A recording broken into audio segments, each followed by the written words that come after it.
Bonjour à tous, c'est toujours le frère Zulu là dans l'émission, dans les révélations cachées la parole de Loba. Je rends grâce à Loba, le créateur du ciel, de la terre, des cycles, les grands glorieux et redoutables. Je remercie Loba parce qu'il est bon, parce qu'il est fidèle, parce qu'il est tout puissant et descrive inexplicablement hors de toute réalité. Donc aujourd'hui, par sa permission, par sa grâce, par sa toute divine puissance, on va entrer une fois de plus dans les sphères de la connaissance interdite. Car vous savez qu'il est dit dans Proverbe 19 que le manque de sens n'est bon pour personne. Et dans Proverbe 25 la gloire de Loba est de cacher des choses et la gloire du roi est de sonder des choses. Néanmoins, il est dit dans Jérémie 33 demain, moi je te relèverai des choses cachées, des choses que tu ne sais pas. Et dans Jean 3:11, nous disons ce que nous savons et l'on rend témoignage de ce qu'on a vu.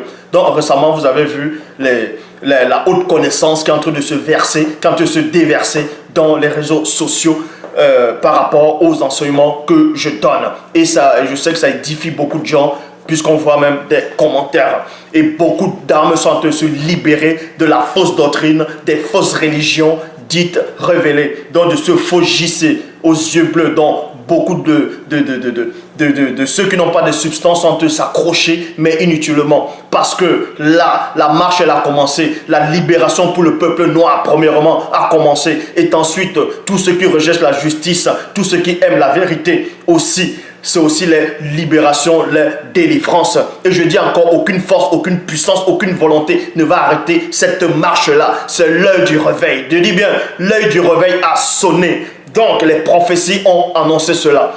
Et ici, on va continuer par rapport à la mère de Christ. Comment elle va livrer son combat avec les sorcières de son époque. Donc, quand elle était aussi jeune, elle a livré des véritables combats spirituels.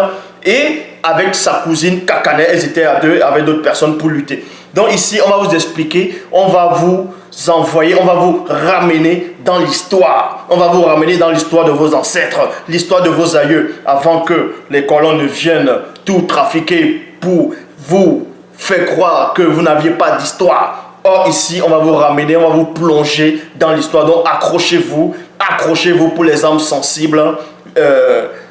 Priez pour que Loba vous donne la compréhension pour comprendre tout ce que je vais dire. Donc pour cela, dans Koudoumane Moula, c'est-à-dire le chapitre 8, donc l'évangile de Christ chapitre 8 à partir du verset 1, il est dit « Un soir de Wende, c'est-à-dire la pleine lune, virgule, au milieu d'une forêt ténébreuse, près d'un grand baobab, il y a toujours une virgule, des sorciers se prosternaient en direction de la lune mystérieuse en invoquant la fausse divinité, c'est-à-dire démons lunaires, des blancs et des sang-mêlés. Donc on vous dit ici qu'au milieu de la nuit, dans une grande forêt, c'est-à-dire au milieu de la nuit, dans la forêt, c'était la pleine lune. Et aussi ceux qui font les films hollywoodiens, quand ils vont montrer peut-être la lune, la pleine lune, il y a des gens qui se transforment en loup-garou. Et aussi dans ce que vous appelez des dessins animés DBZ, ceux qui ont quelques super saiyans, bon, quelques super guerriers, quand ils regardent la lune, ceux qui ont la queue deviennent des loups-garous, deviennent des grands singes. D'autres disent des grands singes, mais ils deviennent comme des monstres, ils ont une puissance extraordinaire. Donc on vous dit ici que dans le verset 1 de l'évangile de Christ chapitre 8, il y avait des sorcières qui se sont rassemblées dans une forêt mystérieuse, c'est-à-dire dans une forêt ténébreuse. Et au milieu d'un grand baobab, on vous dit ici là, que les sorcières se prosternaient en direction de la lune mystérieuse en invoquant la fausse divinité démon lunaire, des blancs et des sang-mêlés. Soudain, une épaisse fumée blanche et nauséabonde apparut, point. Et au milieu de la fumée apparut une multitude de démons de haut rang, dont les sorcières ici, elles ont fait des incantations parce qu'elles savaient, elles connaissaient, les sorcières étaient initiées à la vraie sorcellerie, au vrai vaudou, à la vraie magie. La magie, mais des non-initiés à l'époque autant d'autrefois.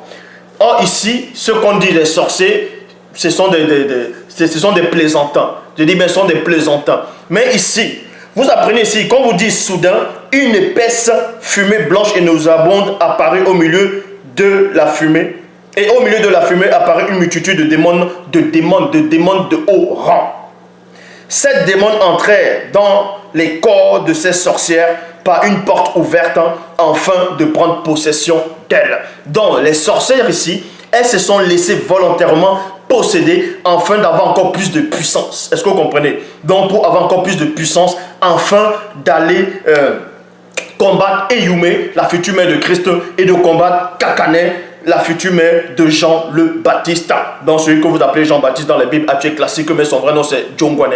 Donc ici, ces sorcières-là étaient déjà fatiguées de l'aura. Elles étaient fatiguées de l'énergie, de la puissance que les deux cousines dégageaient journellement. Ça les fatiguait, ça dérangeait les plans. Donc il fallait à tout prix les faire taire. De même qu'il y a beaucoup de gens qui pensent faire taire Zouloula, mais ils ne pourront jamais, car je dis encore, l'œuvre a commencé et personne, aucune force, aucune volonté, aucune puissance ne pourra arrêter cela. Donc ici, ces démons entrèrent dans le corps de ces sorcières par une porte ouverte. Dans la porte ouverte, c'est quoi? Parce que lors de la possession démoniaque, quand un démon entre dans quelqu'un, je dis pas, je dis bien démon par rapport au démoniaque, quand tu deviens fou, tu commences à baver, tu commences à crier, tu brises les chaînes, tout ça. Ça, c'est une autre étape de possession démoniaque. Mais ici, ce n'était pas réellement le cas. Ces sorcières-là étaient initiées dans l'art de l'ouverture, de la possession. Donc, elles savaient aussi, elles étaient aussi initiées dans l'art, c'est-à-dire dans la science de la cosmologie. Non, plutôt de la démonologie. Donc, elles connaissaient les différentes espèces et types de démons et races de démons. Donc, ici, elles ont invoqué un groupe de démons particulières. Et ici, elles ont ouvert volontairement une porte dans leur moi intérieur afin que les démons puissent posséder, puissent prendre place pour les donner encore plus d'énergie, plus de puissance spirituelle. De même que vous voyez aussi ça par rapport dans les Bibles actuelles, les Bibles classiques, la femme, la nécromancienne dans Hector, dans le livre de Samuel, c'est qui avait l'esprit de Python, donc c'était une nécromancienne, et autant aussi des apôtres, il y avait aussi une là, qui est aussi une nécromancienne. Mais cette nécromancienne-là n'avait pas de terrible puissance, pouvoir par rapport à ces sorcières-ci-là qui devaient lutter contre Eyume et Kakane. Soudain, on vous dit ici, donc ici, quelques minutes plus tard, les sorcières sortirent mystiquement, elles sortirent mystiquement de leur corps physique en esprit, en esprit. Donc, pour se rendre vers Kakane et Eyume afin de les réduire au silence. À l'instant même où ces sorcières sorties de leur corps physique, leurs cordons d'argent apparurent et elles volaient dans les airs en direction des deux cousines. Mon, dont vous connaissez ce nom de Salomon, lui aussi, il parlait bien de le cordon d'argent. Parce que lui était initié, non pas dans la haute sorcellerie, mais dans la connaissance interdite. Donc il connaissait le mystère du cordon d'argent, le cordon argenté. Et même dans la mythologie grecque, on montre souvent quand on voulait, dans certains endroits, on montrait le fil de la vie, comment on coupait cela et la personne mourait. Donc ici, au même instant, au même moment, virgule, les prophètes et des initiés du peuple noir assistaient au vol nocturne des sorcières. Pendant ce temps, dans la nuit, il y avait beaucoup de personnes qui dormaient. Il y avait aussi d'autres qui s'amusaient, qui étaient dehors, comme à l'époque ancestrale. Et Eyume veillait, Eyume savait. Donc, c'était des femmes, c'était des jeunes filles à l'époque. Elles étaient terriblement connectées parce qu'elles étaient soumises au verbe de Loba. Donc, et pendant ce temps, quand les sorcières sont sorties de leur corps pour venir attaquer Eyume et sa cousine Kakane, vous voyez ici qu'il y avait des initiés, il y avait des prophètes qui voyaient cela. Parce qu'eux aussi étaient connectés spirituellement, donc ils ont vu spirituellement avec les yeux, c'est-à-dire les yeux de leur moi divin, de leur esprit. Ils ont vu le vol nocturne des sorcières. Et ensuite on vous dit ici, Kakane, Eyume ainsi que les femmes qui adhéraient à leur message étaient assises comme tous les soirs sous un manguier autour d'un grand baobab, c'est-à-dire autour d'un grand feu. Donc tous les soirs, Eyume et Kakane initiaient beaucoup de femmes qui aimaient cette parole, qui libère. Parce que cette parole-là que j'apporte, ça libère beaucoup d'âmes. Et comme vous pouvez voir, les nombres d'abonnés ne font qu'augmenter. Beaucoup de gens veulent toujours intégrer. Il y a plus de 20 personnes, plus de 30 personnes. Il y en a tellement qui veulent intégrer le groupe Jean 8, 32. Donc, vous voyez ici que la libération a commencé. De même que Eyume libérait aussi par le Mundi, c'est-à-dire l'esprit, à l'époque, à son époque, ici, la libération aussi a commencé. Le réveil a commencé. Donc, Kakane, Eyume ainsi que les femmes qui adhéraient à leur message étaient assises comme tous les soirs, sous un manguier, autour d'un grand feu. Autour d'un grand feu de bois. Le vol mystique des sorciers ne pouvait guère échapper au regard vigilant des entités nocturnes. Donc vous dites ici que pendant que ces sorcières volaient mystiquement, le vol mystique nocturne de ces sorcières, il y avait des entités protectrices, c'est-à-dire sont les entités nocturnes qui sont là pour veiller pour veiller au peuple, pour veiller à ceux qui craignent le verbe de Loba contre la haute sorcellerie. Est-ce que vous comprenez? Contre la haute sorcellerie. C'est pour ça qu'il est dit dans la Bible classique, la Bible actuelle, par rapport à celui qu'on appelle Boussi, dont vous appelez Moïse. Lui, il devait d'abord être un dieu pour pouvoir aller combattre les magiciens, les mages, les devins, ainsi de suite. Parce que les sorciers à l'époque, dans le temps d'autrefois, ils étaient initiés dans la sorcellerie ancienne. Ici, on ne va pas vous parler de la notion de la sorcellerie ancienne. Mais vous devez comprendre que les 7 entités, soudain, 7 entités nocturnes qui fut leur apparition. Mais avant ça, je vais dans le verset 8. Le vol mystique des sorciers ne pouvait guère échapper au regard vigilant des entités nocturnes qui ont pour mission de protéger le véritable peuple de Loba contre la sorcellerie. Soudain, 7 entités nocturnes furent leur apparition autour de Kakane et de Yume, ainsi que des femmes qui étaient à leur présence. Point. Les 7 entités nocturnes furent plutôt une barrière impressionnante en forme de cercle. Vous devez comprendre ici que le verbe ne se contredit pas, le verbe il y a toujours, c'est la précision. Est-ce que vous comprenez? Donc les entités ici ont fait un cercle. Parce qu'elles étaient terriblement puissantes, elles ont fait comme un bouclier en forme de cercle. C'est pour ça qu'on dit les âmes spirituelles des initiés. Il y a le bouclier de la foi. Le bouclier, ça n'a rien à voir avec les boucliers qu'on essaie de dessiner par les boucliers des Romains, des soldats romains. Tout ça, c'est du n'importe quoi. Un bouclier spirituel, c'est en forme de cercle. Donc, ça te protège depuis la plante, c'est-à-dire le sommet de la tête, jusqu'à ça te protège partout. Donc, rien ne pourra entrer. Et c'est ce que vous voyez souvent même, ceux qui ont dû regarder les dessins animés de Dragon Ball Z, le C17. Ouais, je crois, oui, le C17. Le C17, mais il y a aussi d'autres. Quand on lance des rafales, quand les autres super guerriers lancent des rayons, il y a comme un bouclier qui protège un bouclier en forme de cercle. Donc, parce qu'eux-mêmes qui ont fait ces dessins animés-là, ont quand même compris qu'un bouclier comme les faux, ceux qui se disent chrétiens, tout ça, les faux pasteurs qui n'ont aucune connaissance, viennent, ils disent que le bouclier, ils se dessinent le bouclier, c'est les boucliers romains. Donc, si l'attaque est ici, là, tu bloques, et derrière le démon te frappe, le bouclier va te protéger comment? Mais bon, Kakane, on vous dit ici, les 7 entités nocturnes furent une barrière impressionnante en forme de cercle. Kakane et Eyume virent les 7 entités nocturnes avec les yeux de leur esprit. Les femmes qui étaient avec les 2 cousines ne les virent point, mais ressentirent néanmoins leur formidable puissance. Le bas. On vous dit ici que les femmes-là ont ressenti néanmoins leur formidable puissance. Plutôt, leur formidable présence. Les 7 entités dont les formidables présences. Depuis les airs, les sorciers avaient remarqué une formidable concentration de pure énergie, un champ de force spirituelle. C'était un champ de force spirituelle et d'autres vont appeler ça de l'aura. D'autres vont appeler ça l'aura. Mais ici, c'était un champ de force spirituelle très intense. Donc, pour ça, on va poursuivre, on va continuer. On va continuer un instant. On va continuer. Donc, les 7 entités nocturnes étaient d'une taille gigantesque et au pouvoir terrifiant.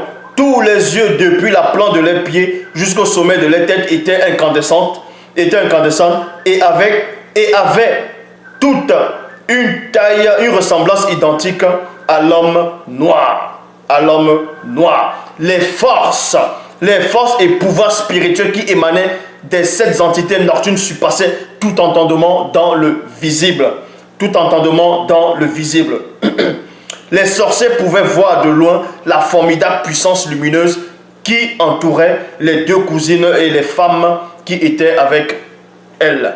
Donc ces sorciers-là pouvaient néanmoins voir la formidable énergie qui entourait Eyumé, Kakane et les autres femmes. Mais les sorcières, ni les démons ne virent point ces entités nocturnes. Pourquoi? Parce que les sorcières, une sorcière ou les démons ne pourront pas voir, ne vont pas voir ces entités nocturnes, parce que les sorcières et les démons, tout ça, ne sont pas purs pour pouvoir voir la gloire en face d'eux. Donc en face d'elles, les anges, bon, pas les anges, les Namuloloma, les Sangwatuba, c'est-à-dire les archanges, les Butemoudi, les chérubins, les Weya, c'est-à-dire les séraphins, sont terriblement puissants que on ne peut pas, vous ne pouvez pas voir, vous ne pouvez pas les voir en face. Donc tous ces gens qui viennent raconter des hérésies, qui disent qu'ils ont vu un ange, ils ont vu ceci, cela, tout ça c'est faux. Je dis bien tout ça c'est faux. Donc ici, je poursuis. Mais les sorcières ni les démons ne virent point ces 7 entités nocturnes, car elles n'étaient pas dignes de contempler la manifestation de la gloire de Loba. Elles n'étaient pas dignes de voir la manifestation de la gloire de Loba.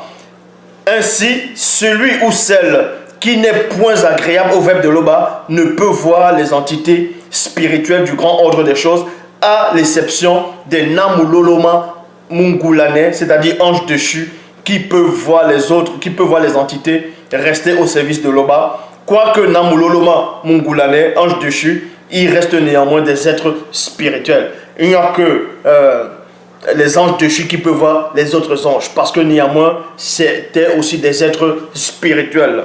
En tout cas, c'était aussi des anges. À cet instant, une des 7 entités nocturnes fut jaillie de ses yeux lumineux, une puissante rafale d'énergie incandescente sous forme d'onde de choc qui foudroya les sorcières et démons qui tombaient d'un coup. Le bruit, on vous dit ici, le bruit de les chutes plongeait tous les sorciers et sorcières des environs dans l'effroi total. Voyant spirituellement ce spectacle, les prophètes et prophétesses se disent en eux-mêmes, qui sont réellement ces 2 cousines? Même les prophètes et les prophétesses, quand ils ont vu comment les entités nocturnes ont protégé ces 2 cousines-là, avec les femmes qui étaient là, même ces prophètes et prophétesses se sont dit en eux-mêmes, mais qui sont donc réellement ces 2 cousines-là, pour que ces gens d'entités-là puissent les protéger de cette façon-là? Donc, voyant spirituellement ce spectacle, les prophètes et prophétesses se disent en eux-mêmes, qui sont réellement ces 2 cousines? Point d'interrogation. Loin de là, on vous dit ici là que loin de là, toujours dans le même territoire, loin de là, dans la ville de Tendiledi, Galilée, se trouvait un jeune homme noir initié connu sous le nom de Kola Ita, c'est-à-dire Joseph. Joseph, le père adoptif de Christ selon la chair. Donc, cet homme aux cheveux crépus avait une beauté incroyable. Dans son atelier de charpentier, il vit spirituellement lui aussi l'apparition de ces 7 entités nocturnes ainsi que la chute des sorcières et démons. Donc vous dites ici, Kola Itaki est Joseph, pas Joseph, le fils de Tindi, c'est-à-dire Jacob, mais Joseph qui est devenu l'époux de Marie. Bon, on vous apprend néanmoins que Joseph, dans son atelier, a vu aussi, parce que Joseph aussi était spirituellement très avancé. Donc il a vu spirituellement la scène, la chute de ces sorcières, la chute de ces démons. Et il a vu les entités nocturnes. Et ensuite on vous dit ici, ce jeune homme était un capita, c'est-à-dire charpentier de métier, virgule, et avait une parfaite maîtrise de l'art de la menuiserie. Il marchait dans une sainteté remarquable plutôt, et avait la faculté de voir les entités spirituelles. Kola Ita, c'est-à-dire Joseph, n'avait point encore connu les douces caresses d'une femme par rapport au lit conjugal. Par rapport au lit conjugal, que ce soit lit conjugal ou bien il n'avait jamais touché de femme. Donc ici on vous dit, il jouissait lui aussi d'une très bonne réputation parmi les hommes et femmes du peuple élu. Quelques semaines après la grande défaite des sorcières et démons, les 7 entités nocturnes apparurent de nouveau à Kakane et Yumé, ainsi qu'aux prophètes et prophétesses et initiés du peuple élu. Durant la pleine lune, virgule, au milieu de la chaleur de la nuit, autour d'un grand feu de bois. C'était la coutume ancestrale, virgule, autour d'un grand et mystérieux baobab. À cette même période, donc quand on dit à cette même période, parce que beaucoup de temps se sont écoulés, on vous dit ici là, à cette même époque, plutôt à cette même période, vous voyez, la période des attaques, c'était la période des combats spirituels, c'était une grande période qui a mis longtemps, il y avait des attaques, il y avait des combats spirituels. À cette même période, Kakane s'unit selon la coutume des ancêtres à un homme pieux, un pata, c'est un prêtre, du nom de Djongele, c'est-à-dire Zacharie. Non pas Djongele, fils de Namse, le Topeda Mundi. Ici, on vient un peu de vous raconter le combat spirituel, comment ça se passe dans l'Afrique ancestrale, comment ça se passait, comment les sorcières à l'époque, elles luttaient vraiment. Quand elles voulaient te détruire, elles venaient pour te détruire. Donc si tu n'étais pas force spirituellement, il y a même dans les combats spirituels, même Sango, c'est-à-dire ceux qu'on appelait Abraham, Tindi, Jacob, Yololo, Isaac, ils ont mené des combats spirituels, même Dina elle-même a mené des combats spirituels, la fille de Tindi. Mais on parlera de ça plus tard, si Loba le permet. Mais le but ici, c'est pour vous montrer comment ça se passait en Afrique ancestrale, avant que les colons n'arrivent pour vous montrer des fausses Bibles, des fausses livres trafiqués, les Bibles actuelles classiques qui ne peuvent même pas vous donner vraiment la foi. Parce que vous voyez l'état du monde, comment le monde est composé, les mensonges, les fausses religions, un peu partout. Et beaucoup maintenant qui n'ont aucune connaissance, aucune substance spirituelle, pensent, je dis bien pensent, essayent avec les manques de connaissances, pensent qu'ils peuvent déstabiliser celui qui est en face de vous. Je dis bien, aucune force, aucune puissance, aucune volonté ne pourra éteindre cette flamme incandescente qui est en face de vous. La libération du peuple noir a commencé. Je dis bien, la libération du peuple noir a commencé. L'instrument de la délivrance, le verbe de Loba, est là.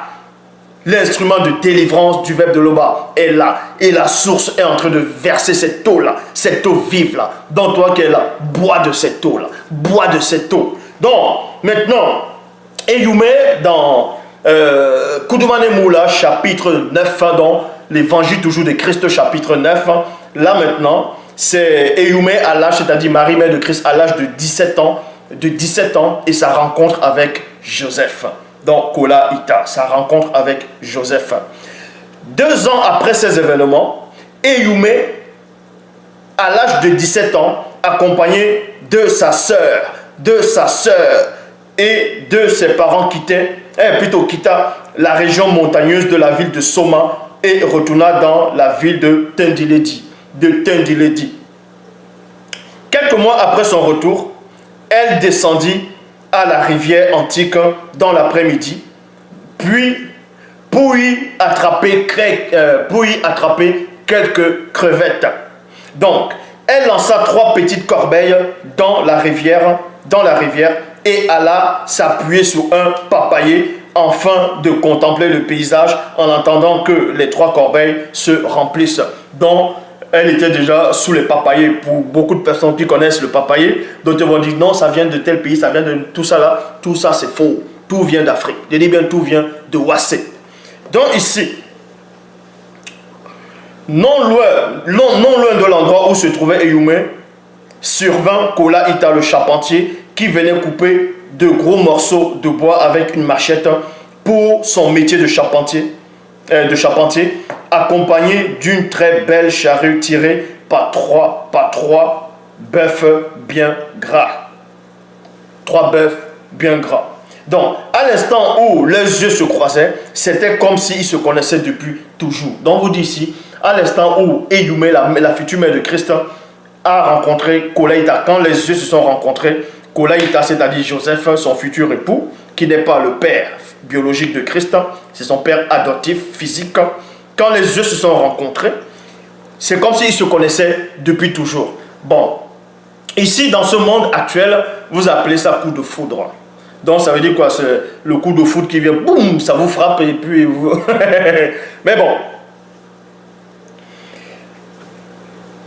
Alors, Kola Ita dit à Ehumé, 2 points. Donc, c'est Kola Ita, Joseph, qui est galant. C'est lui qui commence la conversation. Parce que c'était comme ça en Afrique ancestrale. Quand tu voyais une jeune femme, que ce soit une princesse, on voit même ça dans les films de Shaka Zulu aussi. Les films de la série Shaka Zulu. Bon, beaucoup de personnes disent, mais on parle de Shaka Zulu, on a diabolisé Shaka Zulu, d'autres disent c'était un conquérant, c'était un tueur, c'était un... Bref. Mais Shaka Zulu, un jour, si l'Oba le permet, je parlerai aussi de son histoire. Je parlerai de la véritable histoire de Shaka Zulu, ce guerrier terrible et redoutable. Comment il est né? Est-ce que la prophétie parlait de lui, ainsi de suite? Parce que dans les Bibles classiques, il y a quelques versions des Bibles, comme la Bible en français courant, non, la Bible parole de vie, la Bible écuménique de la Bible, on met l'histoire d'Alexandre le Grand là-dedans. Donc vous voyez, c'est du n'importe quoi. Qu'est-ce qu'il fait là-dedans? Mais on vous parlera aussi de la véritable histoire de Shaka Zulu. Vous verrez que c'est un ancêtre. Vous verrez qu'il n'a rien à voir avec l'image des séries qu'on montre ici, là, actuellement, qu'on vous montre actuellement un peu partout. Mais à l'époque, néanmoins, ce qu'ils ont quand même montré dans cette série de Shaka Zulu, on montrait une femme, on peut montrer une femme elle, au bord de l'eau, que ce soit de la rivière ou peu importe. Un homme va venir, un jeune prince va venir, il va commencer à la draguer, à la courtiser, mais avec sagesse, comme des jeux. Vous voyez, c'était comme ça. Donc, voici Kola Ita. Alors, Kola Ita dit à Ehumé, Dolimuna Tete, c'est-à-dire bel enfant du Père. Bel enfant du Père.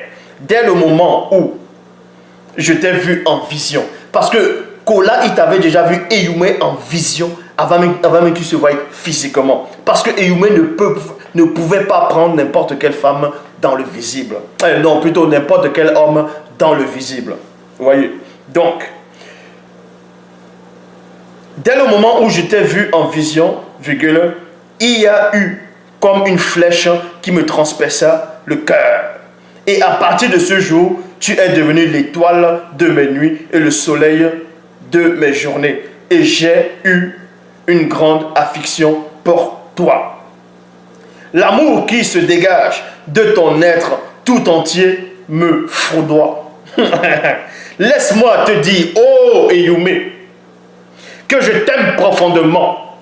Natondiwa Dita. La vie future avec toi paraîtra plus belle encore. L'amour qui se dégage de ton sourire et de tes yeux me foudroie.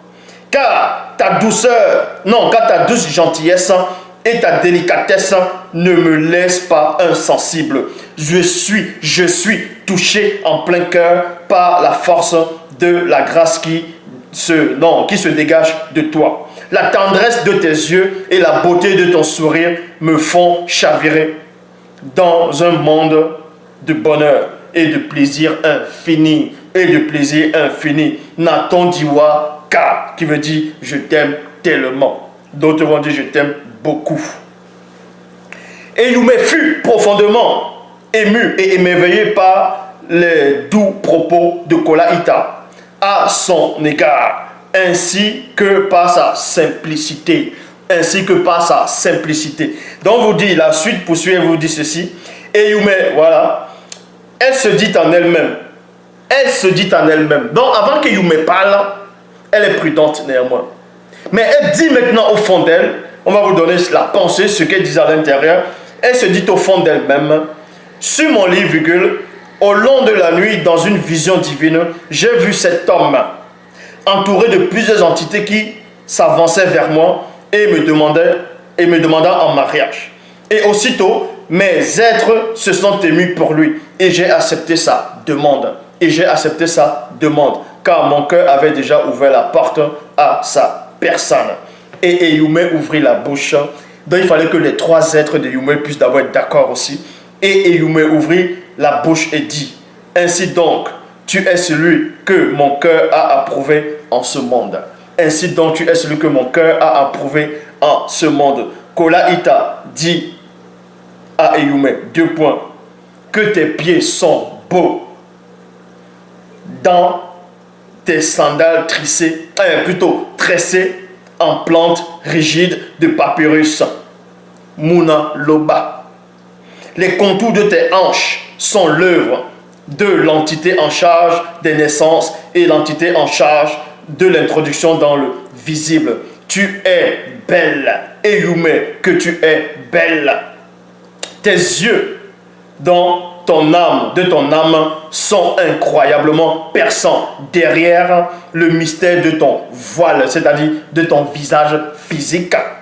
Tes cheveux crépus sont comme la douce laine pure d'un mouton, c'est-à-dire du mouton. Tu me ravis le cœur, ma sœur. Tu me ravis le cœur par l'un de tes regards. Mon aussi, l'Ecclésiaste, Salomon aussi dans les cantiques parlait aussi comme ça. Ta renommée est grande parmi le peuple à cause de ta sagesse et ta beauté, car tu es parfaite grâce à l'éclat dont le verbe de Tété t'a naturellement orné. Ah non, il savait parler, hein? Le lendemain matin, Kolaïta alla raconter l'histoire à son père et à sa mère et il dit, deux points, j'ai vu Yume près de la rivière antique hier dans l'après-midi. Elle et moi avons parlé et sommes tombés d'accord. Je voudrais que vous alliez chez ses parents la demander en mariage pour moi. Vous voyez, 3 jours après que les parents de Kolaïta eurent demandé Yume en mariage auprès de ses parents pour le compte de leur fils Kolaïta. Point. Voilà. Kolaïta descendu donc vers Yume accompagné de ses parents. 40 jours plus tard, Kolaïta et Yume ainsi que leurs familles respectives donnaient à l'honneur de leur fiançailles un grand festin. Aucune des deux familles ne donna point de dot, virgule, à aucun moment, point. Donc, le mariage sans dot avait un nom chez les Sawa. En tout cas, ceux qui connaissent le Douala ancien, c'est Diba La Tété, qui veut dire le mariage sans dot. Le mariage sans dot. Maintenant, on va s'arrêter là pour continuer plus tard. L'Oba s'est encore glorifié.